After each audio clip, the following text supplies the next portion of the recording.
एक सवाल जो हमेशा वैसे पूछा जाता है कि एलएलबी करने का स्कोप क्या है पाकिस्तान में। चलिए आज मैं आपको बताता हूँ।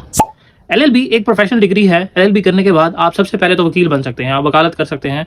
आप अगर कंट्रीब्यूट करना चाहते हैं सोसाइटी के अंदर तो आप एलएलबी करने के बाद वकालत करके ये कंट्रीब्यूशन कर सकते हैं।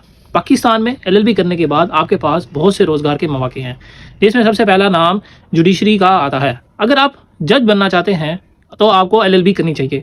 एलएलबी करने के बाद 2 साल की प्रैक्टिस करने के बाद आप सिविल जज कम मजिस्ट्रेट का एग्जाम अटेम्प्ट कर सकते हैं। अगर आप जज नहीं बनना चाहते, जुडिशरी में ही रहना चाहते हैं, तो आप प्रोसिक्यूटर बन सकते हैं। प्रोसिक्यूटर यानी कि आप सरकारी वकील बन सकते हैं। एलएलबी करने के बाद 2 साल की प्रैक्टिस के बाद आप प्रोसिक्यूटर का एग्जाम दे सकते हैं।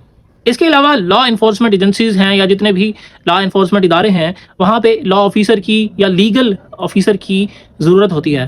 तो आप एलएलबी करके उन इदारों में भी अपनी खिदमात सर अंजाम दे सकते हैं बतौर लॉ ऑफिसर या बतौर लीगल एडवाइज़र। जितने भी सरकारी महकमे हैं, वो चाहे सुई गैस हो, वो चाहे मैपको हो या कोई और जितने भी सरकारी महकमे हैं, उन सब के लीगल एडवाइज़र से लेके लॉ ऑफिसर्स तक, हर गवर्नमेंट सेक्टर से लेके प्राइवेट ऑर्गेनाइजेशन तक सबको लीगल काउंसल या लीगल एडवाइज़र की ज़रूरत होती है। तो इसका अच्छा स्कोप है एलएलबी का। एलएलबी कीजिए, वकील बनिए, खिदमत खल कीजिए, अपना कंट्रीब्यूशन दीजिए सोसाइटी में।